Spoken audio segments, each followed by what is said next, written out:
And we're back here once again with another episode of the MSK show. And this is going to be episode 521. So I hope you guys have a great day. And I hope you guys have a great rest of your week that is ahead of you. And in this episode of the MSK show, we have no topics for you guys for this episode of the MSK show.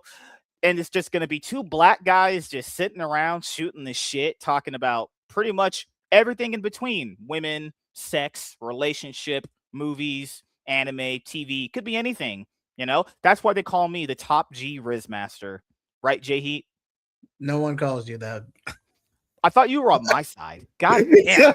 Fuck. I was dribbling, about to do a fat, nice, play right there, throw it to you. You're supposed to just fucking dunk it, and you were like, nope, I'm not dunking this at all. I'm going to chuck that ball out of the freaking ring. It's okay. It's okay. Jay Heat is here. We're going to talk for about an hour and some change. This is my last day off, and I've just been resting all day. I was supposed to, what's so weird, my second boss called me in. He was like, can you work today? And I was like, sure, whatever. It's not going to be a long shift. It was going to be like a 3-4 hour shift. Then I got there. It wasn't busy, and they were like, why are you here? I was like, boss called me in. They're like, really? They're like, you can go home if you want. I was like, all right, skedaddle. Goodbye. Yeah, I didn't even wait. Now, to be fair, I'm actually glad I went because I was able to get some drinks. So, because I was running low on some drinks in the house. So I had to go and get some drinks for myself. So, I guess it all worked out actually. But, all right, since we don't have that much time tonight, I will start it off with this. Let's start with Supergirl, because Supergirl is bombing at levels that we have not seen a DC movie actually bomb in. Well, to be fair, I will correct myself on that. We've seen DC movies bomb for, last, 8? 5 years? Yeah, 5, 6, some odd years, right? I think the other worst performing DC movie that came out that's doing just as bad as this one and a week-to-week basis too is Blue Beetle. I remember when Blue Beetle came out, it was also massively underperforming like this movie is. And this is something that a lot of people really just never ever realize in any context ever, is that we are just not in the landscape of movies like we used to be. So an example of this would be, using 2919 is kind of a big exaggeration, but it can kind of work. So if you guys remember back in 2019 or in 2018, when a superhero movie would come out or a comic book movie would come out, they would all kind of influence each other at the box office to a certain extent, because that's when you had reached the apex peak of comic book movie experience, right? When you had DC putting out movies and Marvel putting out movies, you had The Boys out, you had CW stuff, all the superhero stuff was coming out, and it all was reaching this peak point, leading up to Endgame, and you had all these movies coming out, Into the Spider-Verse, you had Infinity War, you had Black Panther, you had Venom, you had Aquaman, you had Shazam that came out. And then it all got to a point where, movie going habits have really, really changed, And I remember people saying that just because Superman was going to do well, and let's be honest here, it kind of maybe sort of underperformed based off the expectations, right? A slight loss if you look at it logistically, minor loss. It wasn't a flop; it was just a minor loss. Yeah, and I imagine if you're Warner Brothers and you're spending $300 million potentially on that movie, you want it to make around 9, at least the very minimum. At least, right? That should be the bare minimum, right? At least $700 million. I would say 900 if you're putting about 300 on it, but yeah, 700 should be a realistic expectation. It didn't do that, and the only saving grace of that movie, box office underperforming, was people said, well, they have to build up this new universe and it might translate into Supergirl. No, it didn't. It didn't at all. It didn't. I actually knew it wouldn't, because the Superman movie that came out last year, guys, as much as people want to say it did a lot for DC and everything, it really didn't actually. So if Superman's success was supposed to translate to Supergirl, that means by that logic, Superman had no success in any real way to keep your interest in this universe, right? And also, as we explained it last week, this is the best way I can really point it out, because people will bring up, well, the second movie in the MCU is the Incredible Hulk. Yeah, Hulk's a popular character. Hulk's big. It's a heavy hitter. Yeah, the license. Hulk's not a small character. I don't know if people keep understanding. Some with the MCU's narratives have tampered with people's brains. Captain America and Hulk, guys, are big characters. So those aren't C-listers, It would be like if they started with Iron Man, then they would do a Nick Fury movie. That's what you guys mean. They didn't do a Nick Fury movie. They did Thor, They did Hulk, did Iron Man 2, then they did Thor. Thor's also kind of a decently strong, big-ish character too. He was kind of C-lister prior to that movie in the MCU success overall. So I get where all of them were coming from. It's a similar situation, but even they had the decency to prioritize the heavy hitters, or at least the heavy hitters they had in their catalog, because they didn't have the right to their biggest names. Because a lot of their, like the X-Men, Fantastic Four, a lot of their big names they had to outsource or sell off back in the 90s. So, but considering what the licensing of the characters they had or had legal ownership of, without having to pay another studio for a licensing fee or getting them to collab with the production, dude, I feel like they played the best hand. The best hand. Do you remember when Marvel had to fight tooth and nail to get Scarlet Witch and Quicksilver into Age of Ultron? People remember that? They had to fight tooth and they couldn't call them mutants.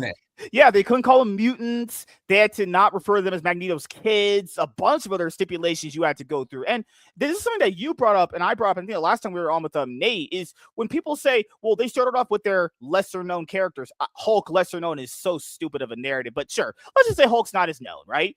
If they had access to their bigger characters that were owned by Sony and Fox, they would have started with them. Actually, that's all the properties that they started with anyway. Like X-Men is the 2000s. Then you have Spider-Man. Then you have Fantastic Four. So even Fox and Sony realized, we should probably start these things off with like big characters. It's easy to pay the license. It's easy to factor the licensing fees for a standalone project or minute sequels in the structure of a trilogy than an overarching cinematic universe or cinematic experience. Yeah, they even did Daredevil. You remember? They did Hulk. Now those ones pretty much ended up not doing as good as the other ones, but Daredevil's there's a big character guy. That was easily like a top 15 Marvel character. A lot of people know. A lot of people know that character. I would argue top 20 prior to the Daredevil show. Yeah, prior to the Daredevil show, I would argue top 20. Yeah, this like they didn't start with these randoms. Like the only I would argue, if you wanted to argue that point, Blade would be the one you could argue. Blade, you could argue, was completely pretty much unknown, still to this day, kind of like outside of the Wesley Snipes movies. If you want to argue Blade, sure, but to argue that they didn't start with heavy hitters in the 2000s. It's like, oh god, we're talking to disingenuous people here. They just don't know. That's actually LARPing. Either they're too young to know any better, or they're genuinely being disingenuous. Fantastic Four, which was a big group of characters from Marvel for a very, very long time. Spider-Man and X-Men. Now the only, so the only really unknowns they did was like Elektra and Blade. Arguably Captain America, because believe it or not. Again, we're factoring early 2000s prior to the MCU success. If we're following a similar structure, Captain America, I would argue, was a low B tier. Yeah, he was only kind of known in the video games. That's where I call him. Yeah. He kind of, from the commercial standpoint, he kind of fell off at roughly around the 60s, early 70s, in terms of the cultural zeitgeist. It's just really weird when people just kind of don't see these things going up. Like, okay, another example we can use is DC has had movies that have been really underperforming ever since pretty much, I would say, Justice League, to be fair, because Justice League kind of was is obviously a massive box office failure in and of itself. But after Justice League, all the movies have been doing really bad. Like literally outside of Aquaman and Wonder Woman 2017. Yeah, like outside of those two, I don't think any of their movies have really surpassed $700 million, though. Like, I think Wonder Woman was the last one that really surpassed $700 million. Yeah, you're right. Yeah, because Justice League, the Joss Whedon one, it did how much? It did 630? It did like 630, right? Yeah, the Justice. Yeah, it did like 630. The Superman movie that just came out, just under 650 million. Just under 650. The Superman movie that just came out did worse than that. Like, these movies aren't getting past $600 million. That's actually their floor. That's actually their highest peak they're hitting now, is just that. DC movies haven't really been hitting like that, you know? Yeah, they've been on a downtrend for the past decade. People want to say Joker and Batman, but that's not in... Those are standalone. And those weren't in the DCEU. Like, the Joker movie did $1 billion, but that's not that wasn't in the DCEU. The Matt Reeves Batman movie, that wasn't in the DCEU. Those don't count. And you can tell Joker was intended to be a standalone, because then they tried to force Joker de la Due, or how apologies if I mispronounce it. No, it's full of shit. That's what I call it. Joker de la Due, for the sake of a cash grab. and you can tell the director didn't want to do it. I'm just gonna just gonna half-ass this shit and just take the paycheck. I mean, when someone's giving you a truckload of money, I don't think they're actually caring about. I mean, to be fair, I'd imagine there is some executive that you should probably care about this movie, but like he didn't want to. Like this, that was always been my biggest problem with them. Is like, why do you want this guy to do it though? Like that was my issue. It's like if he says I don't want to do it, because a lot of directors don't say that. They usually take the money and take the project even though they don't want to do it. He was very open, like I don't want to do it. Here's money.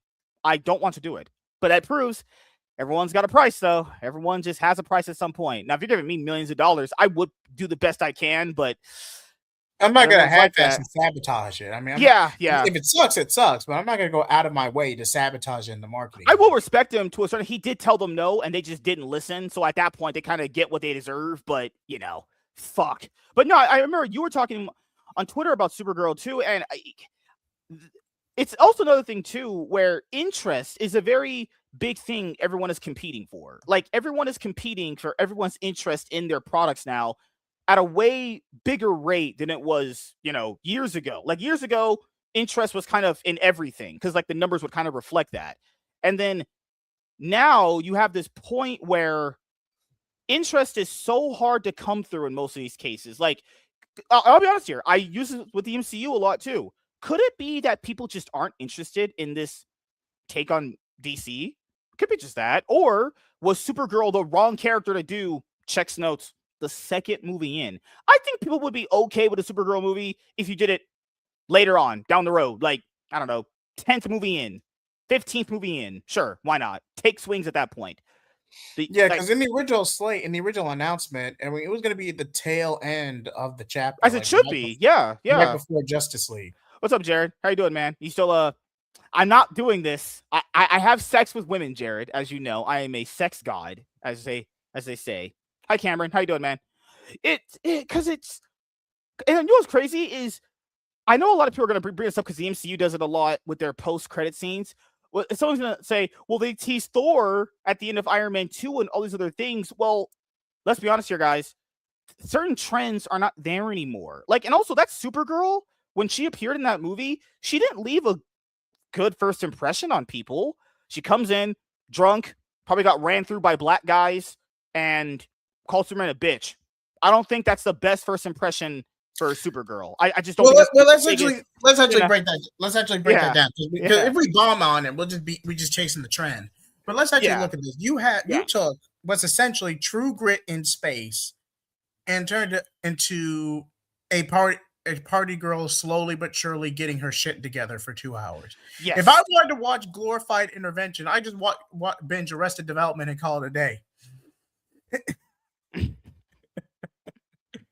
Like seriously, I would not. Who would? No, but dude, like, how old are you? Aren't you 20? I'm 26. I'm 27. Yeah, I remember. Yeah. So, like, nobody likes that kind of thing. I know a lot of people say they do, but given people's reactions to drunk people, like, let's be honest here, whenever we went out to bars or parties, because I rarely do these things, but when I did, no one likes the overly drunk person, though. No one likes that. No one likes someone fumbling over their they can't walk properly, throwing up on the concrete, causing a ruckus. No one likes that. And at best, they're obnoxious. At worst, it's a nightmare waiting to happen. And that's the cleanest I can say it without getting either of us demonetized. And then what's crazy is you have Anna Nagaria, who was in an interview with Millie Loves Black Cock when she was like, yeah, I want little girls to look up to this. Oh no, we want little girls to watch this movie when they get older and see a drunk Supergirl and be like, I want to be that. Daddy, I want to go to parties and get shit-faced drunk. Dad's going to be like, what the fuck? No. Wonder Woman wasn't doing that. Wonder Woman didn't get drunk in her movie. The very fact I dragged my aunt, the very fact that I let my niece, the very fact that I let my niece watch this movie will haunt me for the rest of my life. The first part, we went when Ruth knocks on the door and she's like, I have to use the bathroom.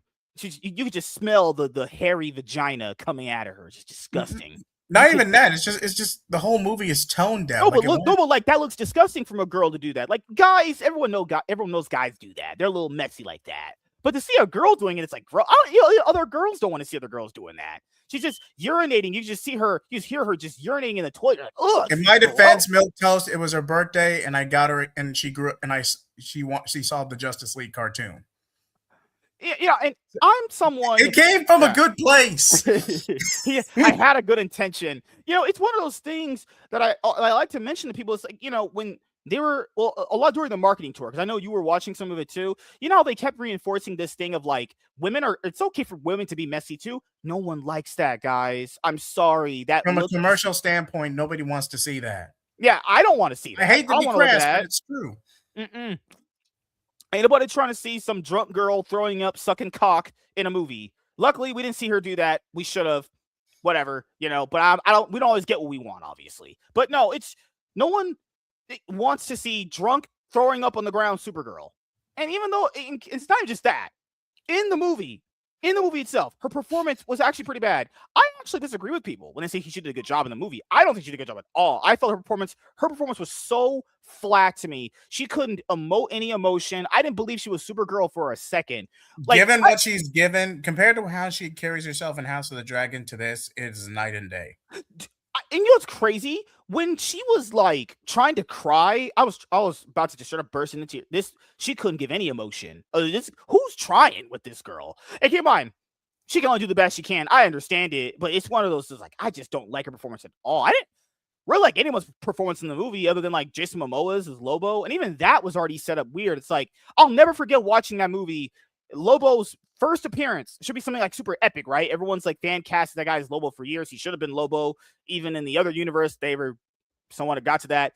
She's like, don't look at him in the eyes. Why? No, just don't look at me. What kind of dialogue are we getting here? What kind of contrived dialogue is this? Just stupid levels of stupid people talking to each other. Good Lord. Michael, you're here. I have heard this would have been better off as a streaming or direct to HBO Max Maybe release. a TV series probably would have been a better way of doing it. Or even, I would argue animation, because at least then you could just adapt the comic verbatim. At least you would have good visuals. Say uncle. That is that your man's? That's your man's right there.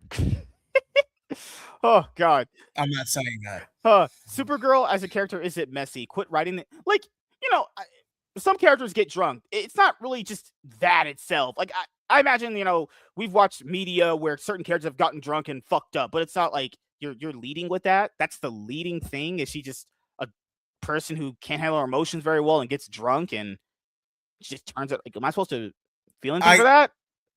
Okay, let's actually drop that for a second, because especially when you're older, a lot of the general consensus, especially in these type of medium, yeah, no, not every teenager wants to wild out party, especially if they went through a traumatic experience. Mm-hmm. The purpose of a character arc is to reflect and grow. Mm-hmm. Now, does Kara ultimately do that in this movie? Somewhat, but even then, okay, even if we factor the source material itself, Kara isn't the main character in Supergirl Woman of Tomorrow. Ruthie is, because Ruby, or whatever her name is, excuse me. Ruth? Yeah. Ruth, something like that, excuse me. But let's just say Ruth for now, because I can't remember the name for the life of me. Ruth is our character in our POV. She's inspired by Kara over the course of the story. That's the point. It, like I said, it's True Grit in space. How could you possibly mess this up? Yeah, no, that is his smoke detector. I don't have a smoke detector in my house. Actually, I do. I just don't have no batteries in that thing. You guys know how black people are. They deal with that smoke detectors going off. Unless that's the FBI, right? Waiting to burst down his door. FBI, open up. Right, Jay Heat? You work for the FBI? I think he's gone. Oh, I don't mind Kara being drunk if she actually hit rock bottom. And Clark says, enough, I care about you, but if you don't want my help, I won't help you. Of course, that's my fanfic brain going off. Yeah, that would have been an easy fix. Oh yeah. But you never know, man. You never know with these kind of movies. I mean, like also to go other into the thing you wanted to go over with the box office, how bad it is. Like it's terrible. It's pretty bad. Actually, I haven't really checked the numbers since we talked about it. I think last week we had covered the what did we cover? We covered the behind the scenes drama with basically and the marketing cuts and everything. We didn't really go into box office. Supergirl's box office. Let's see. Where is Supergirl at this point? Box office Mojo. Like apparently it only made like what $3 to $10 million in its second weekend. Like that's no, only less, right at $3 million in its second weekend. This is pretty bad. Okay, let me bring up the numbers right here. I haven't checked these in about a couple weeks, so let's see where Supergirl is at. All things considered, let's see where this trash is at. This movie is definitely not good either. I don't like it at all. All right. Let's see where we're at. Supergirl is at Jesus, Holy Mother of Hell. Wow. Wow. Well, at least Well, I can say our prediction was right. fuck. Oh wow. You know, I'm surprised the international is even that high. Usually, this type of movie is gonna do well internationally. I'm just being honest. Oof. Wow. Yikes. Whoo. This fell off a I'm so cliff. shocked. This is pathetic. Do you want to know? You guys know why I'm this shocked? They had Deadline run an article that lied about where this movie's break-even point was. The lie was that they had they said this. They had estimated that this movie needed $373 million to break even, which is already a lie in and of itself. That wouldn't make any possible sense based off budget and marketing. But even if I agree with that, let's just say I did. I don't, but let's say I did. Even the lied number they said, which was the break even, which was 373, it didn't even reach that. Actually, it's never going to reach that. It's probably going to leave theaters around when it comes out on digital. On the 28th, it's coming out on digital, and it's going to probably end off at the theaters with about what? Right at 120, best case scenario. Right at 120. Yeah, I was gonna say, about $120 million, maybe 125 if it gets a nice resurgence for the event. I don't see it. It's about 2 weeks until digitally. Yeah, this is cooked. This is done. And Cameron said this made less than Catwoman. Now, I'm a fan of Halle Berry. That's all I'm gonna say about Catwoman. Wait a minute. This made less than Catwoman? No way. Really? I'm not saying he's lying, but no way. Supergirl is 116, right? Supergirl's 116. What the hell does this one make? Oh my god, there's no way. No way. I think what he's maybe have meant is like this made more money domestically or internationally. Domestically it made more money, but not by much. Oh god. Fucking hell. And that was compared to a budget of $100 million budget. Man, look at this. It's $116 million. $66 million domestically. Internationally made $49 million. And Superman didn't do that well internationally either, right? From what I remember, Superman didn't do that well internationally. No, Superman 25 did not do good internationally. It was purely carried domestically. That's wow. Oof. He's black toast. He won't be touching that smoke detector, and it will continue to collect dust. That's Jay Heat. Why are you guys blaming another black guy for these things? That's Jay. Oh my god. Ugh. Jay Heat. Why you gotta be so black, man? Good lord. All right. What was the other Supergirl movie? What was the other superhero movie? 1984. No. Did we have another superhero movie that come up before this one this year, or this was the first one? This was the first one, right? As of this year, yeah. Okay. Wait. What about Thunderbolts? Or was that late last year? Thunderbolts. That one only made like three. Did that one make like 330 or 312? Good lord, we're getting some bad numbers here. That holy crap, we're starting to drain here. See something. If you could look up Supergirl 1985. Yeah, gotcha. Yeah. You see, but look at the difference here. Even though this still underperformed, that was some big numbers there for this character still to have to this day. Come on, first movie in the universe. With a budget of 225. Hold on, let's actually do some quick math. With a budget of 225 million. Yeah, don't get me wrong, this is still overinflated. Given a budget of 225 million. With the Superman? Yeah. Yep. 225 million. What was the marketing for this movie? Wasn't it like $100 million or something like that? Yeah, you would need 675 million. If we factored a 3 times proportion fact, including marketing, you would need at least 675 million to break even. Okay. The average is between 2.5 to 3 times, but I usually round up to 3 times for simplicity. So you would need roughly 675 million to break even, and it kind of petered off when it finally left theaters at $618,723,803. So that is just under a $60 million loss. It's not a flop, but it's still considered a loss. Yeah, so the most commonly accepted number was that it put out that the budget of this movie, Superman, was $225 million. Now the marketing is estimated to be 125. So I'll do like, well, All right, let's add it again. All right, okay, two twenty five. give me one sec. So 225 plus what? It said $125 million in marketing. So I'll just do 100 just to be safe because it's estimated, right? So I put that at 325 times what? We'll just do the basic one, 2.5. Wait, I thought don't you mean 350? It's a 350? Yeah. Okay, so give me one sec. 225 plus, yeah, it'd be 350. Okay, so it'd be 350. I'm black, guys. I can't do math. All right, 350 times, we'll just do 2.5. That would be its break-even number. This I think colossally failed. You know, we're in a bad spot here. You know, it's bad. Even if we lowballed it, let's do Supergirl numbers. Let's say it was 200. Okay, sorry. Let's say it was 200 and it had $100 million budget and it was 300 and we just did the regular 2.5. My God, it did a regular 2.5. It was 750 million. Yeah. It was never going to make that. Like, come on. Yeah, even if you lowballed all the numbers, it was still never going to hit that. You know, and keep in mind, people had said, "Well, this movie needed like $1 billion to be successful." Well, then the Cope came out. It was like, well, it didn't really need to make that. It's like, oh hell, all right, okay. Look at the opening of this movie. $125 million opening. Guys, Supergirl had $37 million. Like the drop off is crazy. And it's not even so much.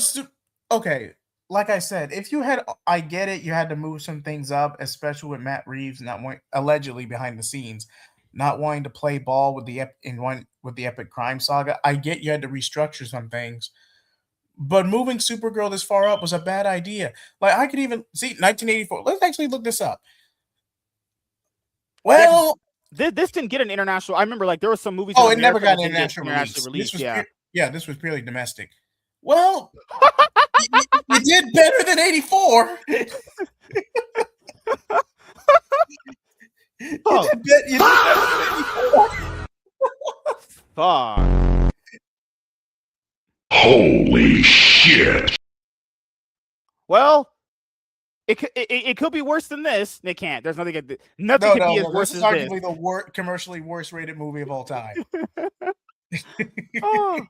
5. You knew no one gave a. You know how you knew it's even back then. Kind of no one really gave a fuck about this character in a live action appearance for movies because you look at when this was released. This was released 3 days before Thanksgiving. It's a holiday weekend. This guy. Look at the best release date probably like any movie could ever hope for, and no one gave a fuck about it even in 1984. And in 2026, history repeats itself. That's why there's always, but that's what it's saying. History repeats itself. But no, yeah, Supergirl is doing terrible. Supergirl is doing absolutely terrible. And I always say this too in my movie reviews, because I know a lot of people have been saying this in their movie reviews too, ever since streaming has become a big thing, is I always let people know, if you have a desire to see the movie on the big screen, go and watch it. But if you're someone that wants to wait, or if you have a YouTube channel and you want to make a review, go and see it. But if you're someone who, likes to wait, or you want to wait and you have no desire to see it, yeah. And everyone's doing that now. Everyone is pretty much waiting until these movies hit, digital VOD and streaming. Like, you look at these are horrible. I even said this was going to happen because this universe is kind of doing what that Sony Spider-Man universe did, just making random characters for a hero without having the hero in their movies. Like Venom, and then Morbius, and Madam Web. Then you fucking Kraven the Hunter. I'm not saying he's outside of Madam Web. Sony only did what they did because they were trying to maneuver through their licensing contract with Marvel for Spider-Man the MCU. Because Tom Holland was commissioned for up to 6 films. Not counting the Avengers or crossovers via the Avengers. He's contracted for 6 films. Now, the only reason No Way Home got away with it was because Sony was footing most of the production costs anyway. You're right. Yeah. That's the only reason No Way Home got away with it. And what's crazy is this universe is kind of going the way of that other Sony universe. The only saving grace of it currently is what people would say it's the Superman movies. But guys, what was the saving grace of the Sony Spider-Man universe? Venom. That was the only saving grace of that universe. They put out anything that's not Superman related, it's probably not going to do well, guys. That's what we're looking at right now. Well, okay, and I would argue only Venom was the only one that was commercially good. The first And even Venom. that's a stretch. It's like, you know. Ugh. As for Clayface, if you keep the budget small, you might be able to make a profit for Clayface. If you keep the budget small and maybe squeeze in a Batman cameo at the end, if you just want to get as much momentum as possible. Madam Web, jeez. Oh, ooh. I Yeah, I would. remember this. Yeah, Madam Web. It definitely made. Ooh, No, I knew Madam Web made less. I knew Madam Web only did $100 million. I remember the numbers. Yeah, this is. I didn't bother watching this. I saw Venom and I went, you know what? I'm done. I'm just done. Venom actually made me want to hang myself after watching that pile of shit. I watched that in theaters too. I went and morbed out in theaters. it's Morbin time. I morbed all over the seat after I left the theater. I wanted to. I Boss. I went into a Starbucks, man, and like this girl started hitting on me, and her number just appeared in my phone. Actually, Oh no, Clayface is not going to save or give momentum for the MCU. No, it's more cost effective. Yeah. How much is Clayface's? I don't know. I think Clayface's. I don't think we have an official number for Clayface's budget The yet. rumor is apparently like $40 million, but who knows yet what it's going to be. Clayface's budget is not approximately. They're saying approximately 40 million. That's the number they're throwing out there right now is 40 million, but we don't know the marketing costs around that. If the marketing cost of that is about $100 million, well, that puts out with 140. So it would have to do like what 500 minimum, Ooh, 300 million. So at least 400 minimum to do anything big. But then again, right now that's approximately, so it's 40 million. So as long as they get like 300, though, they should be doing pretty good. We appreciate the question, Cam. I'm sorry to cut you off, MSK. Are you good? But we appreciate the question, Cameron. But I would say best case scenario, best case for Lanterns. It's a decent enough TV show, but as a Green Lantern show, it'll be hot garbage. Oh, Cameron says, I know I asked this every stream. Oh, you're fine. Wait, have you heard the leaks yet, MSK? You know, I read them, and I was like, sounds about white. I knew you were going to make that joke, and it was unintentional, too. I'm just saying, though. Am I wrong? Am I wrong? Sounds about white there. Yep, killing off the white guy. Yep. You know, we had called it, too. We all said they're probably going to kill off Hal Jordan. He's not even contracted anything past that. You know? Wow. Just wow.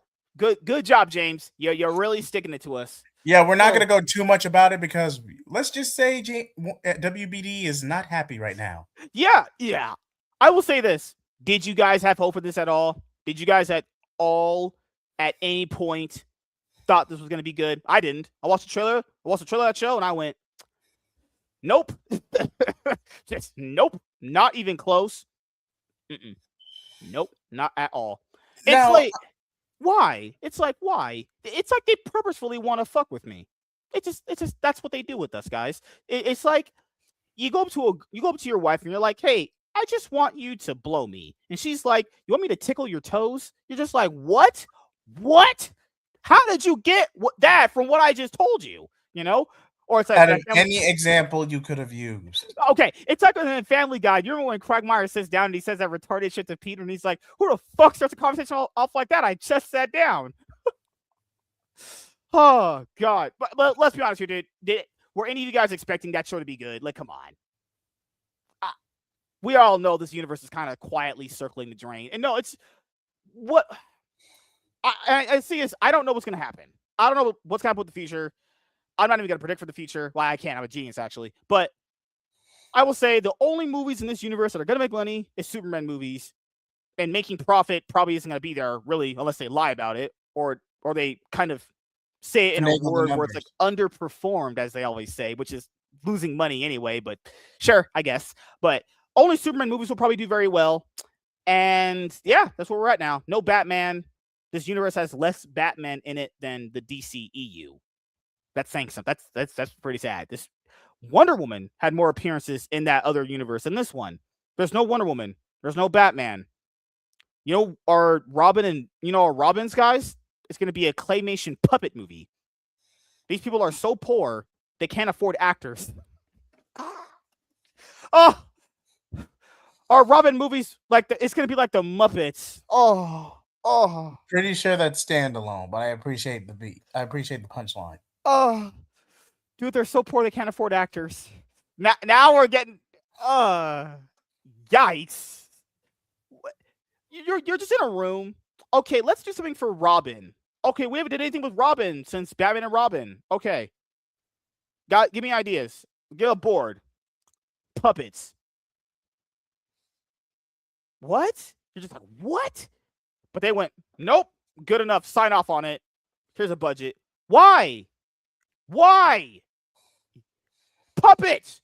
You can't afford actors? Wait, that's broke? Now, oh, Lord. All right. It's okay. I read the synopsis for that, and I went, nope. You can just, that's a nope. I don't even care if it exists. I don't care if it fails. I'm just distancing it out of my mind. Oh, J-Heat, we have good news today. Great news for Man of Tomorrow. You know what's going to happen? What? Blue Beetle is going to be in Man of Tomorrow. Huh. Well, at least he's getting his follow-up. I commend the actor. He was actually good in that role. I ain't gonna lie. He was good with what he was given. No, it's not that. It's just, why not just call this a Justice League movie? It's like, fucking hell. Oh, gosh. We'll see how it goes. We will see how it goes, people. But what other thing do we want to cover today just for a little bit? Before we go to that, one more thing about DC. I genuinely don't know what's going to happen with the future, guys. I mean, Lanterns is next, okay? Then we have Clayface, and that's it for the year. In 2027, we have I don't know if the Jimmy Olsen show is going to be in 2027, but the only thing in this universe next after this year is Man of Tomorrow. Is there really any hype for Man of Tomorrow? This man wrote that movie in 4 weeks, guys. 4 weeks. 4 fucking weeks to write a big event movie for your universe. 4 weeks. Yikes. You know, I will say this, especially after the Paramount acquisition, assuming it goes through. It's likely gonna, but we have to be objective here. Assuming it goes through, there's so much far along. I mean, James Gunn is likely going to get dropped after Man of Tomorrow. Let's just be honest. He is not going to get an extension after Man of Tomorrow comes out. But whether they're going to reboot the whole thing, no, because that's a lot of money wasted. You need momentum. You need goodwill with the audience. That's never stopped franchises before, but I agree with you. Yeah. But yeah, that would be the optimal thing to do. The optimal thing to do is just take what you have and try to restructure it the best you can without going too far. No, Cameron, they announced today Blue Beetle, Xolo Maridueña is going to be in Man of Tomorrow. Yep. It's not even something I even want to cover as news. I like for a video because it's like one of those things where it's like, fuck. Ice cream. I love ice cream. We all love ice cream. I love cookies and cream. Man, cookies and cream is so fucking good. I want ice cream now. God damn it. But yeah, Xolo Maridueña is set to reprise his Blue Beetle role in the Superman sequel, Man of Tomorrow. The film, directed by James Gunn, is currently in production. Maridueña first portrayed the superhero in the 2023 Blue Beetle film. Wait. I thought this was a new universe. What? So will this be a new character? Like the same guy, but a different blue. I don't know, dude. What are we doing here? I mean, it could be a different version of this character, right? Yeah. Blue Beetle returns. Xolo Maridueña to reprise superhero in Superman sequel Man of Tomorrow. The Blue Beetle is back. Xolo Maridueña is set to reprise his Blue Beetle role in the Superman sequel Man of Tomorrow. The film, currently in production, will be directed by James Gunn. Maridueña first portrayed the character in the 2023 film Blue Beetle, directed by Angel Manuel Soto. Maridueña played Jaime Reyes, a recent college graduate who gains superpowers when an alien scarab latches onto him. Speaking on Michael Rosenbaum's podcast, which was a pretty solid podcast he has, I would recommend I would recommend people watching it. I don't know why he had that Chloe chick on there who was a sex trafficker, but what do I know, people? What do I know? Gunn officially confirmed that Maridueña's Jaime Reyes is the first character in the rebooted DCU. What? What? Wait. What?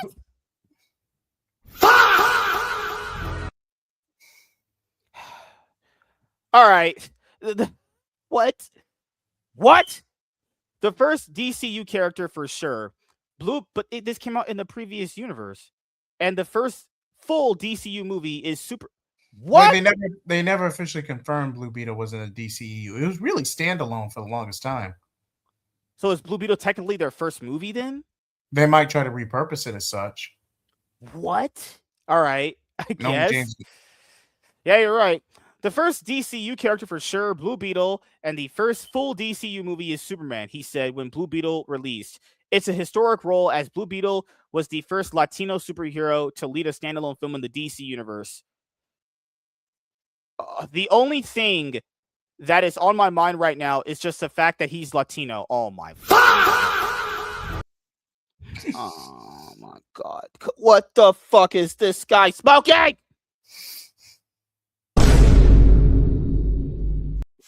I want to die when I read these quotes from people. I don't think real people say these things. Well, it could be worse. You could be watching Netflix Atla right now. Oh, God. Bruh. What the fuck did we just read? Hold on. The only thing that is on my mind right now is just the fact that he's Latino. I can't. It's just, James, why do you talk? There's just sometimes it's better to say nothing. Sometimes you don't got to say anything.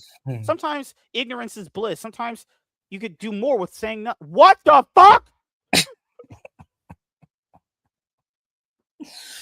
Go on, man. It ain't that bad. I dated some tacos, but fuck. All right. I have so much pride in getting to be a part of this project with Angel. Someone like him. Mari Duenas said at the time, I think it's so important, and I don't want to stand on the soapbox for too long, but representation. Oh, fucking hell. Oh, God. To be fair, it was a gracious response. Representation. All right. Okay, I guess. Ask for his physical preparation. Mari Duenas bulked up to about 130 pounds and then added 25 to 30 pounds of muscle by lifting weights. No shit. It's how you. Oh, what? Okay. Thank you for the gym class for variety and doing martial arts. A lot of it was just eating the right amount, he said, back in 2023. Gunn and Peter Safran had committed to Mari Duenas Blue Beetle for the foreseeable future and confirmed that he was set to appear in the upcoming films.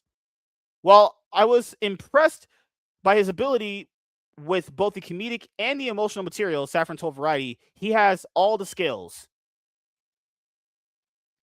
Oh, yeah, I remember. Plot doesn't matter. None of these plots matter. Apparently, you know what someone told Jared? And when he had a big tweet that go off because he was criticizing Superman. It don't matter.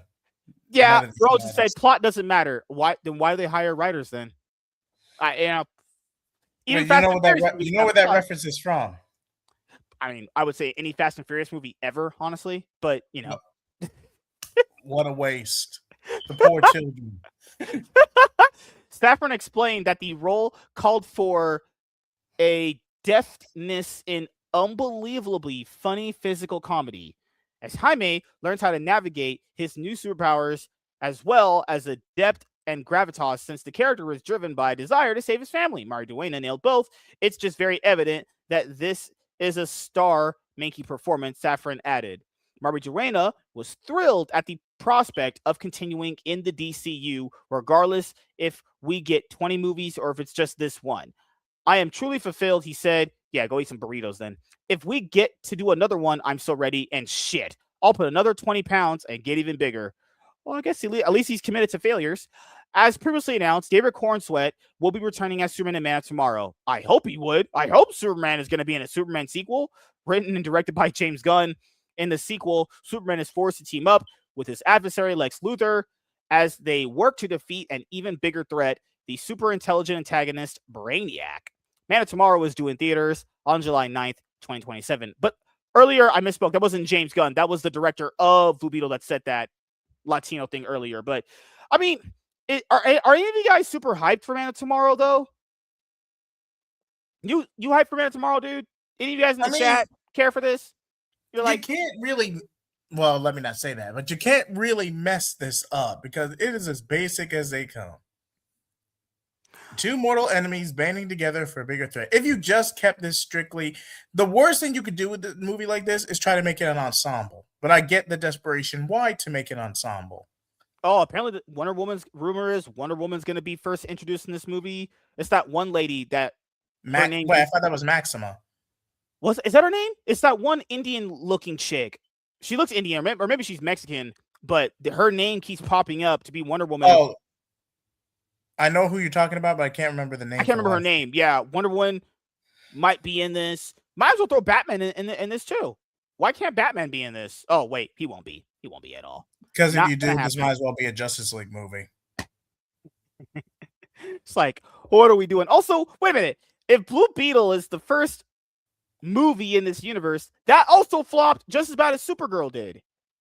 No, I would argue run the numbers, but I'm pretty sure Blue Beetle did better. Blue Beetle did a bit better. Didn't it do like 130? I think it did like 130, right? I didn't say it was by much, but I know Blue Beetle did better than Supergirl. I'm pretty sure it did. Yeah, I mean, to be fair, not a lot can do worse than Supergirl. That's an anomaly at this point, right? Blue Beetle, let's look at it right now. Yep, I remember. It did 130. Yep, it did $14 million, currently better now than Supergirl. And it had a lower opening weekend, 25 million. Ooh, damn.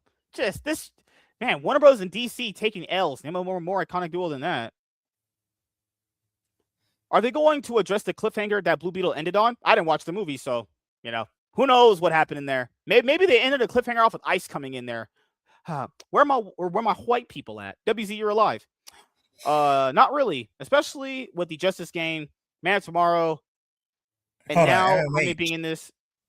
We'll no doubt get Crypto's gonna be in there. Oh, right, he is. Fuck. That stupid dog. Crypto I didn't mind. He doesn't overstay his welcome. Blue Beetle was supposed to be, I'm pretty sure that in Batgirl.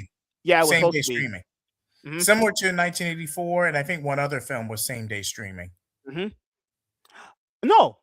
Was Blue Beetle same day streaming? No, that was in 2023. 2021, they had the same day streaming. I mean, Blue Beetle might have been same day streaming. I don't think it was, but it wouldn't have. Hold on, let me look this up. Hold on. The same day streaming thing happened in 2021. In 2022, things haven't been day and day since the 2021 debacle they had. I'm pretty sure. I could be wrong. But yeah, Blue Beetle did $130 million. Man, this was horribly bad at the box office. It just fucking, terrible. Oh, you meant Martian Manhunter. Oh, I got you. Okay. Got you. Martian Manhunter meaning, I don't know if the rumor is true, but apparently he's going to be in this too? Okay. I'm looking it up now. It was originally meant for direct for streaming release. Yeah, I remember. Yeah. WBD later pivoted for a theatrical. It's so crazy that they start talking about Batgirl these days. Batgirl didn't even see the light of day. They're like, no, there was no saving that, especially with Hamada at the helm. There was no saving that film from a commercial standpoint. But you know what was crazy about them talking about Batgirl? And they said we didn't want to release a movie that disappointed our fans, and this company puts out Birds of Prey. They're just like, what? All of a sudden, now you care about what movies you put out? Oh, that's the irony. Oh, God. If I had an iron, I would just iron my face right now. Oh, God. The nerve of that company to say we put out quality movies and as the same breath release Chex Notes Birds of Prey. All right. It's actually entertaining. Okay. Birds of Prey. I would argue that was more of a Harley Quinn movie than anything. And even then, it was a Deadpool 2 ripoff. I mean, am I wrong, though? Yep. No, you're not wrong. If I ever watch that again, I would have to be strapped to a chair butt naked in a saw trap to watch that movie ever again. That movie is horrible. Well, Jared, I guess we know what MSK is covering on April Fools. Oh, no. Oh, my God. Now, Man of Tomorrow is just going to have some big, giant... it's crazy because we had just reviewed Superman yesterday with Jared and Joe and Bob, and like the biggest consensus we came to when we were watching it, because we had watched to review it again, the movie just felt like a bloated mess, though. Anytime you have cast this big, the movie just always comes off feeling like a bloated mess. Now, sometimes it doesn't when you have ensemble. Sometimes it does. Just depends on which movie you're talking about. But Superman had a nice fat cast, and that movie feels overstuffed and bloated as hell. Not just from a storytelling point of view, but just from how they're utilizing the characters too. Like that, and that's my fear with Brand New Day coming up too. Is like that they got a lot of things going on in that movie. Apparently, that movie's going to be like 2 hours and 30 minutes too. You know, I'm not saying Brand New Day is going to be bad. I'm not saying it's going to be bad at all. The trailer looks pretty good. Brand New Day could be the most biggest mid movie of the year, but it will make freaking bank. That movie is going to make Supergirl's break-even point within 2 days. I would argue 2 days. Bro, hey, Deadline said Supergirl needed to make $373 million to break even. That's a lie. Spider-Man's going to make that in like about 3 weeks. Probably more than that. Apparently it's supposed to have one of the biggest openings for a superhero movie. It was 2026, they said, but like that's not that hard, 2026 to do. I think the projections for it are what, $200 million? Fuck. It would beat Supergirl by what, 8 times the amount opening weekend? Fuck. Remember when idiots said Supergirl was going to make $1 billion and Spider-Man won't? I'm like, well, that was Mandalorian Grogu. No one in their right mind would say Supergirl was going to make $1 billion. Come on, man. And if someone did, they should never do box office predictions ever again. Just don't do that ever again. Please, please. I'm surprised that Blue Beetle was adopted into this DCU as it came out at the tail end of the last one. Yeah, I thought it was in that other universe. But apparently, I mean, to be fair, it might be in that other universe, but he's just using that character for his movie, which is like, I thought this was supposed to be a reboot. I mean, you can't. Yeah, I mean, I was never a fan of the soft reboot either. Let me make that clear. Yeah, like either fully reboot or don't. Right? Yeah.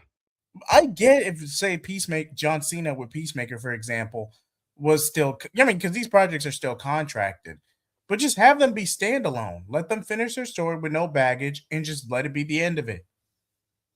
I could see I could understand Creature Commando because that's essentially is a revamp of the Suicide Squad anyway. But even then, Creature Commando was probably so far along you couldn't scrap it. And it was directly associated with James Gunn anyway. That was probably one of the reasons in exchange for agreeing to this. But Peacemaker should have been standalone. Blue Beetle, to my understanding, is standalone. What's up, Weezy? WZ, what's up, man?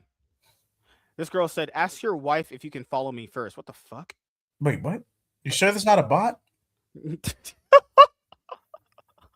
Sure sounds like it. All right, so Iman Vellani, my Alu Akbar girl, she had some choice words about the current state of, superhero media. Because do you remember in that Hollywood Reporter article, I don't know if you went over on your stream, but do you remember there was a quote that some executive had where they had basically said, whatever the current generation is doesn't really care for superhero movies. Like the Gen Z superheroes belong to like Gen Z or whatever. No. Gen Z does not care about superheroes. Something like that, right? Right. And I'm sitting here going like, who's saying this? Yeah, it was just an anonymous executive that had said this in one of those in the one article from THR that was talking about the Supergirl behind the scenes drama that ended up happening. So I'm gonna bring it up right now. Let me get it right now. Let me say this. We have the right thing. Technical difficulties, everyone. What do you? I mean, it's like 2 clicks. I'm just going into my search history. Going to my search history. Supergirl. Give me one sec. THR. Let me see right now. It was toward the tail end of this. Weezy, you're not wrong. Is he making fun of me?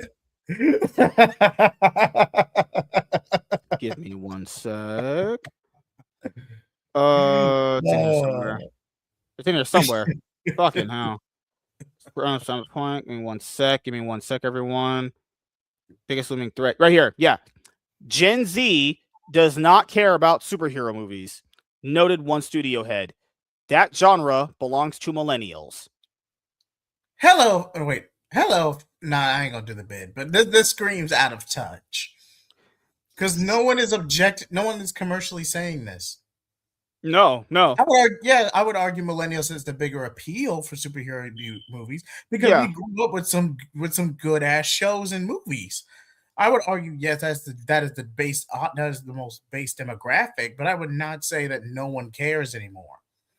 We're just not in the same. We're not in this like MSK said earlier in the stream. We are not in the 2010s anymore.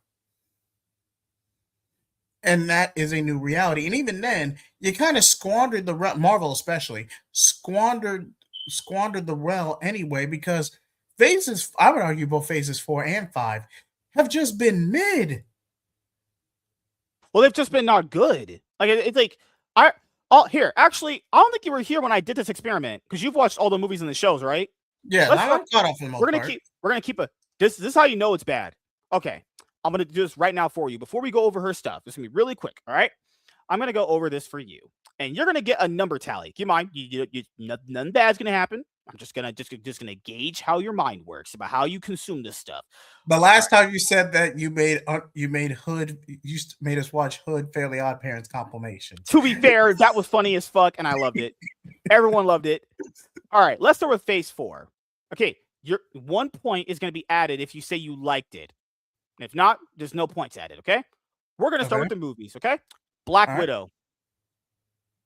Mid. So no, yes, no. Okay, Shang-Chi. Does mid include no? Does mid count as no?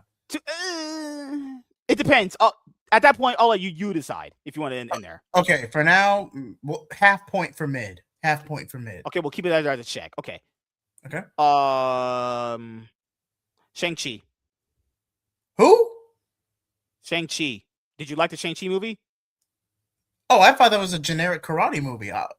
Would you put it in your list of movies you liked from the MCU? I mean, you know what? Let's start it off then. Yeah. Oh God. Okay, we have. Be honest, so that's nothing, right? You would say you have nothing there. Okay, Eternals, which is the worst movie they probably ever produced in their entire company's history. No, God, no. Okay, so that's I didn't even make a review on that movie. God, no. No Way Home. Everyone likes that one. Okay, let's start with 1. This is no private chat. That way I can keep stallions. Okay, all right. All right, there's 1. Doctor Strange and the Multiverse of Madness. Multiverse of Madness. Yes. I'll put a 0.5 because you got me with Sam Raimi as director. That's the only reason. Only because of Sam Raimi. And he different story for another day with that one. Thor: Love and Thunder. God, no. Black Panther 2.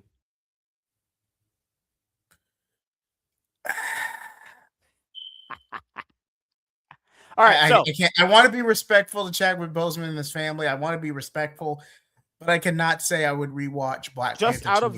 Just out of the movies they released in Phase 4, there were 7 of them. You liked 1 of them. You liked 1 that you went passing through, not with a maybe, not with a no. You liked 1 of them, and that's only because Shang-Chi. I'm familiar with the character, and it as a martial arts kung fu action movie, it's decent. As a kung fu martial arts action movie. Now, if you want to put that there, that would still be 2. 2 out of 7 movies that released in Phase 4 you found enjoyable to a certain extent. We're circling the drain there. Now. Well, wait, there's more. This is. Are we counting the shows? Are we counting? Yeah, starting with Phase 4, they started doing shows. Let's start with WandaVision. No. No. See, Falcon and Winter Soldier. So much potential on that show, but it was wasted. So no. All right, so Loki. No. Loki is horrible. Season 1. This is season 1. Season 2's later. Loki season 1. Season 1 in a vacuum, or combining the 2? No, just season 1 because that was season 1 by itself. I would have to say no. That was horrible. Season 2 is an improvement. I will say that. What if season 1? Loki season 1 is an improvement. No, season 2. What if season 1? What if season 1? Okay. I would say, arguably, I will say, had the best episodes, but also had some of the worst episodes too. At least there was some level. I'll give it a 0.5. I'll meet right in the middle. I'll give it a 0.5. Now, what I do somewhat give a pass to something. It had some good episodes in there. Yeah. All right. I'll give it a 0.5. Hawkeye. I got to give it a 0. Moon Knight. Had potential, similar to Falcon and Winter Soldier, but I would have to give it a 0. Miss Marvel and She-Hulk. Miss Marvel was decently good, was decent, but I would not say it was mid or good. As for She-Hulk, no. That part is a hell no, right? No. All right. So the shows 1, 2, 3, 4. Wait, hold on. 1, 2, 3, 4, 5, 6, 7, 8. That's 15 projects in Phase 4. You said you liked 3, counting the 0.5s. Yeah. You liked 3 things they did out of 15. 3. Hey, that's a full fifth. I hate you. All right.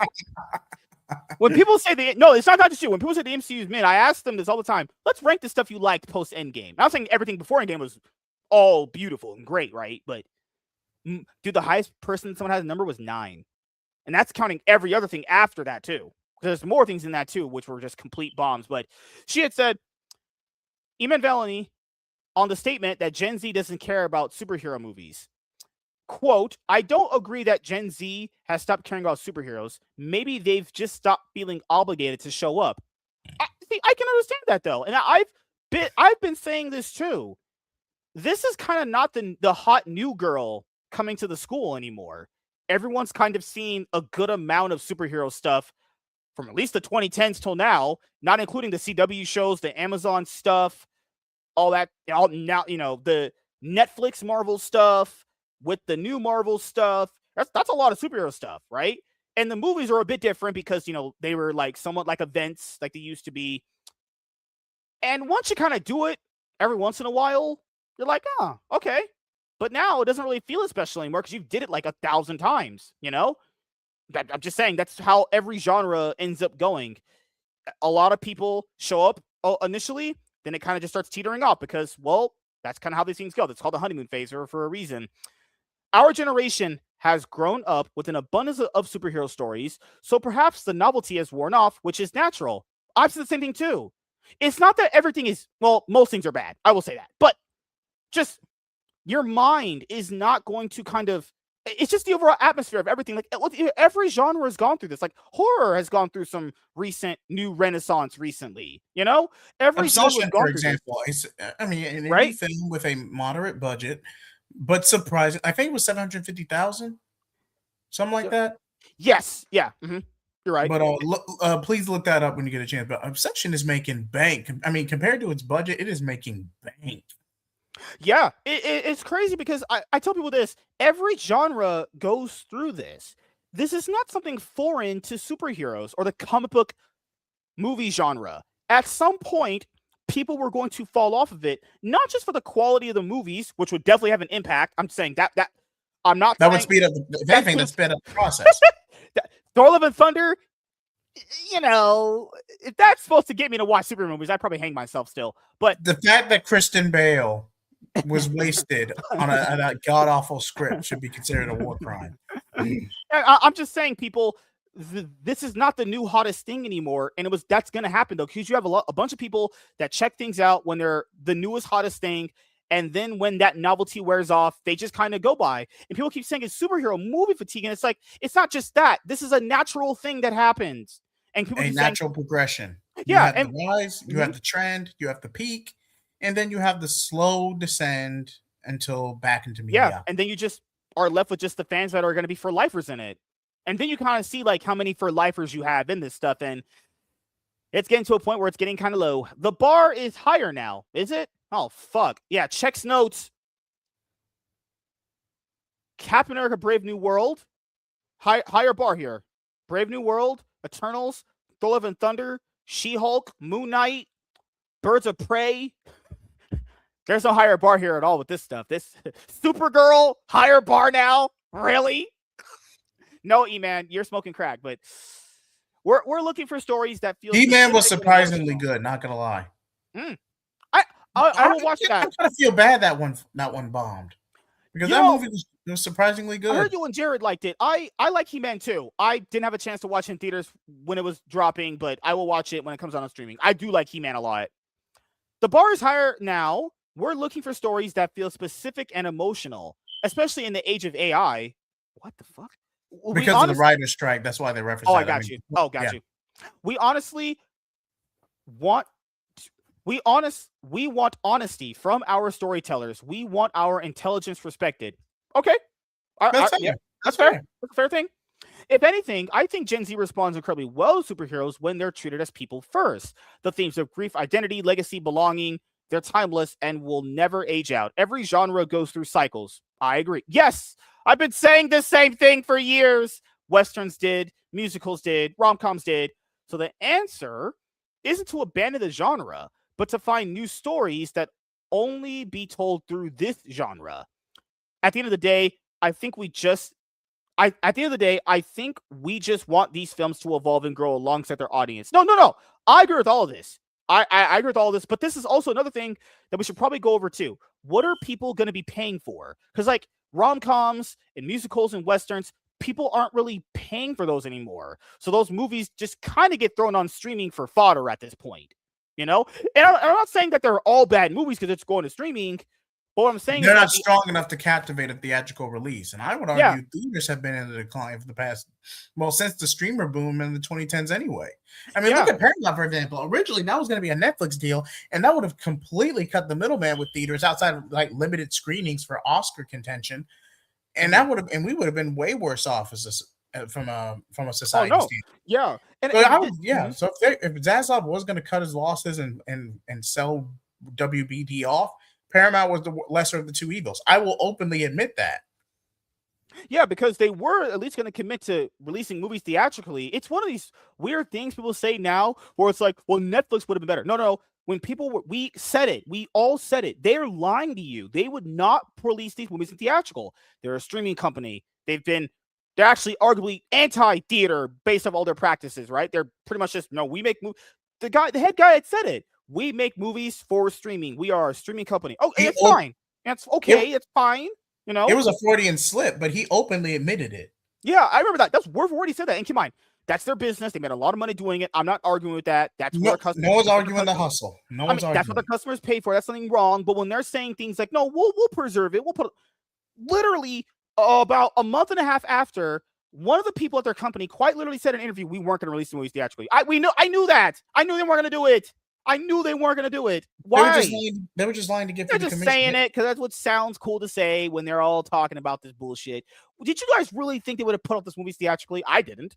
I'm surprised Paramount was even pulled it off. To be honest with you, outbidding Netflix. The amount of debt alone, just from the thought of it, and I'm not going to go through with all those blockings from the states that might happen.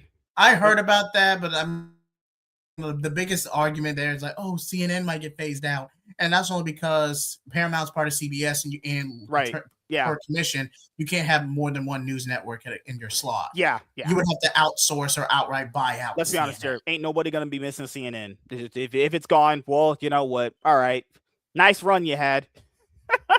Good 30, 35 years. You had a good run. Yeah. They had Warner Brothers had a CNN Plus. It was just, that's an actual thing, guys. It failed in like. Wait, yes, it is. It lasted like 3 weeks, and then then they shut down the service. They just recently got it back up. It was the biggest. People don't even like watching the regular news. You think I'm going to pay for a streaming service with news? All right. Unless you're looking for documentaries or one specific reporter or in their primetime segment, no one's paying the subscription. We're just going to outsource on HBO Max anyway. Like, what are we talking about? No, it's just like, I don't want to watch that shit for free. Why would I pay for it? I'll be honest, I wouldn't want to watch that shit for free. I wouldn't. Now, if you said pay for Shark Tank, or no, not Shark Tank, my God, pay for Shark Week. David Zaslav said Shark Week was one of their highest, was one of the most valuable things. Thank you, David. Sometimes you don't miss what he says. Sometimes, But no, that's there's a Vegas joke in there somewhere, but it's eluding me. Remember when he said in that earnings call a few years ago before James Gunn got hired, he was like, Batman, Superman, Wonder Woman, and Supergirl. He mentioned Supergirl was one of their biggest properties. I'm like, Zaslav, no. I get what you're trying to say, but no. I think he maybe meant Green Lantern. If he's Green Lantern, I'd agree with you. No, to be fair, okay. Let's real talk this. Let's real talk. Yeah. With Emilia Clarke, and the whole everything that Hamada was going to do, you could argue there was a Superman movie or script in the works. Supergirl 26 could have just been a repackaging of that because the contract was already signed. It was already signed. The ink was on the paper, and all they had to do was just restructure and overhaul the film. That could be, from a business standpoint. But other than that, other than just. And even outside of buying out Emilia make it a long story short, I would not have prioritized a Supergirl movie this early on. I just wouldn't have done it. I would have kept the original slot and pushed it for 2028, 2029, like right before Justice League, after you had time to prioritize the heavy hitters and build some momentum. Outside of some, right. Yeah, but outside of some behind the scenes mess, Like take not Anna Noguera, but who wrote the woman who Christina screenwrote Hodson. not her, the woman who screenwrote The Flash. Yeah, Christina Hodson. Okay, thank you. She's currently commissioned to do Batman Brave and the Bold. And I think we knew that Andy Muschietti has backed out from the project. Allegedly backed out from the project. We don't have official proof, but with the It series, I would not be surprised if he backed out. I'm just pointing out, James Gunn was always very quick to call out the media when they lied. Didn't call them when they scooped that one up. Shit. That's the one you would have been. James, you gonna call this one out? That's a lie, right? Christian Hodgson's not writing the Batman movie, right? Right? Fuck. But no, he's going on a whole tear about what's allegedly going on in Green Lantern. I'm a guest here. Oh God. Thank God for DC, right? We didn't mention. Hey, we didn't say it aloud. We didn't fully mention it, so you can't call me striking. No, you're good, man. Oh God. You know, I have the comic books. I have the Absolute Universe currently that I'm reading a lot of. You know, and it's good, especially. And they're definitely striking while the iron is hot with the Absolute Batman show, or at least the announcement for Absolute Batman. But like I said in a previous stream, I think Nate was on last time I mentioned this. I give the Absolute Universe about another 2 years before the novelty wears off. I would argue that that Absolute Universe has done more for DC than that fucking Superman movie ever did. I mean, Absolute Batman, the animated series coming out, I'm looking forward to that. I like Absolute Batman. I'll watch that. But those other ones they announced were kind of weird. It's like crypto animated series. It's like, oh, okay, because like you remember when they had kind of finished off the previous DCAU with those Crisis movies. People that thought, well, we're probably not going to get those because I grew up as a kid watching that DC stuff pretty periodically because they would always release like animated stuff. I thought we weren't going to get any more of that because it felt like, remember James Gunn was like, everything's going to be interconnected through video games and all that stuff. I'm actually glad that's not going to be the case. I'm glad we're still going to have that off DC animated stuff. Elseworld standalone project. Yeah. It would feel kind of bad if we didn't have that anymore. It's been around for so long. It's almost like a staple for DC to have an animated insert thing come out at least a year. Yeah, we're gonna get Nightfall. Maybe not an independent universe, but the Nightfall trilogy, Batman Brave, the Dynamic Duo is a standalone project. I don't think that was ever going to be part of the DCU. I think Probably that not. was Yeah, thank God. Yeah, we're getting Nightfall, Absolute Batman. We have that Joker anime series, which sounds. I mean, Joker avenging Batman. At least it'll be better than Suicide Squad Isekai. What else? And I know that's not saying much. We're gonna need a crypto animated series. Why do we need that? We already had one of those, which was good. I like that. The super dog. Yep, definitely not gonna be as good as that one. We're gonna get this ugly little looking dog as a hero. Fuck. I only like watching that little fucker in the movies. You don't want to watch a TV series in long form with the dog like that? Oh hell no. No, just Absolute Batman for me. That I'm good enough with that. So I like Absolute Batman a lot. Absolute Superman. Woo! That's cooking up for me too. Dead Batman, good Joker, right? Just spinning the wheels here. But yeah, man. Anything you have planned coming up that you would like to let the audience know about? As for me, typical reviews, movies, games, manga. You happy with what PlayStation has done recently? Oh, let's talk. You had to bring it up, right? All right, let's talk about it. I'll get you quick thoughts about it. Yeah. How you feel about PlayStation discontinuing physical media? I'm not surprised Sony would actually contemplate, cutting the middleman. I mean, yes, innovative technology, trying to, cut down on retail and licensing distribution costs. I understand the business of it, but you don't openly admit the quiet part out loud. Yeah, being so anti-consumer was definitely going to bite them in the ass. Yeah, I mean, fucking hell.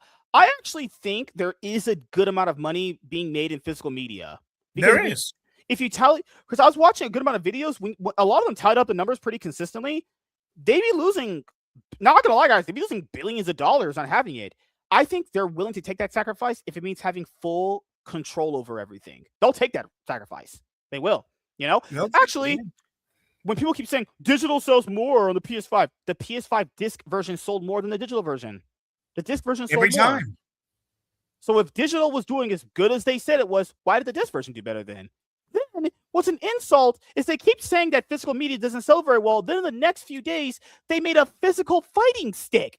But guys, fighting games make up like 8% of like video games out there ever, probably less than 10%. I know that fighting games have a very niche audience, and they're gonna make a physical fighting stick for it. I thought you said physical things don't sell very well. I thought it was all digital. Bullshitting, lying company. This was 2 days after. They're gonna make a fighting stick for fighting games. Guys, fighting games are a mega niche. I love fighting games. I love them. But I mean, I play the occasional Mortal Kombat or Street Fighter. yeah, I love Street Fighter. I love that stuff. But fighting games are they are niche. They are niche. But I thought that physical substance, they're such full of shit, man. Such full of shit. These people, not you, but like these people out there, are like, oh, just the physical people didn't show very well. Do people not even know Sony's history? Physical media is buying it from all these people from the PS1. Say what you outside of the PS3 being buggy as hell. When it first launched, Sony has won just about every console war after the OG models. Just about every console war Sony has won in my memory, with the exception. The big break from the disc, the PS1. Big break was not like revolutionizing, but like putting video games on a disc. Because it was cartridges before, whether it's like a Dreamcast and something forwards like that, and the NES. The Sega Genesis, don't forget the Genesis. Yeah, all cartridges. Sony was like, no, we're putting games on a disc, and it sold so well that we have now gotten PS1, 2, 3, 4, 5 out of that. All of that came from physical media sales. All of that did. Digital stuff didn't occur until the PS3. Like, what are we doing here? Like, we just throw away all our history. Basically saying, no, physical media people, they're not good enough as our new digital media people. Because you know what they said in that article they put on the website? We're following trends. The physical media people is how this company that's the PlayStation portion, not the other Sony stuff. Just the PlayStation portion are why PlayStation is where they're at right now. Physical media did that. Why did people buy PS3s and PS2s? Because they had fucking DVD players, which is what? Physical media. If you didn't want to play video games, you had the option of a DVD player. What the literal fuck are these people smoking? That's how their company became successful, is buying physical media. You know how they just put out those Call of Duty Black Ops 1 and 2 ports? Yep. Fucking hell, Sony. Just what format did Black Ops come out on originally? Goddamn discs. Goddamn, get me out of here. I hate it. I hate this company sometimes. Just so stupid. I don't know what the fuck just happened, but I don't really care. I'ma get the fuck up out of here. Shit, I'm out. You know, I'm gonna regret this, but cue the compilation. I need the palate cleanser after this crap. They're doing crack. Physical media, they were like, physical media sales don't do as good as a digital. How does your company? Wait, seriously, how long have you hit that clip for real though? Oh, I like the Dragon Ball Battle of Gods one too. There's one with Vegeta running away from Beerus. Is fucking hilarious. Oh my god, the fool was booking it when he saw Beerus. No, it's just so disrespectful for anybody that has been supporting PlayStation since like even the PS2 era, like I was, buying their games physically, and then this is now being discarded and thrown away because the digital people are so much more valuable. That is a fair point, Milk Toast. Now we're counting ebooks rather than physical. That is a fair fact. That is a fair point. And while MSK is dealing with that, oh no, there was a girl talking to me. God, yeah, but you got reviews coming up for movies, TV, anime, video games. Anything else you have planning coming up? Any streams you have coming out this week? Yeah, just my Mandalorian Grogu and Supergirl reviews. I had to push those back these past couple of weeks, but those are coming out soon. Okay. And like, comment, subscribe. Thanks for having me, and be on the lookout. I wonder if J Heat knows that MSK always has a second monitor with corn pulled up. I do not eat corn the long way. I like corn on the cob. And I always eat it for the shape. Pause. Jokes. But no, yeah, I thought I was gonna be working right now, but turns out I wasn't. That's fine. That's fine. I can just enjoy the rest of my day off because I work quite a bit. Any clips you want to share with us tonight? No. I've been having so much sex that my back's broken at this point. You know, thrusting in Sydney Sweeney was incredible. Yeah! All right. Enjoy.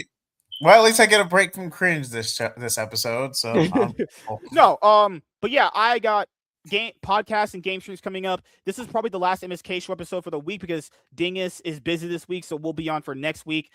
Usually Nate is always usually on with us if we're on for Tuesdays, but he hasn't hit me back for a little bit, so he's probably busy. I think Jared probably was going to be on, but I didn't talk to him because he's usually pretty busy himself on these days, and it's also Jared. You know, too much Jared can hurt you. I'm just joking. We're gonna have Jared on Mondays as he is. So, thank you guys for checking out this episode of the MSK Show. We'll see you guys later. You guys have a great rest of your week.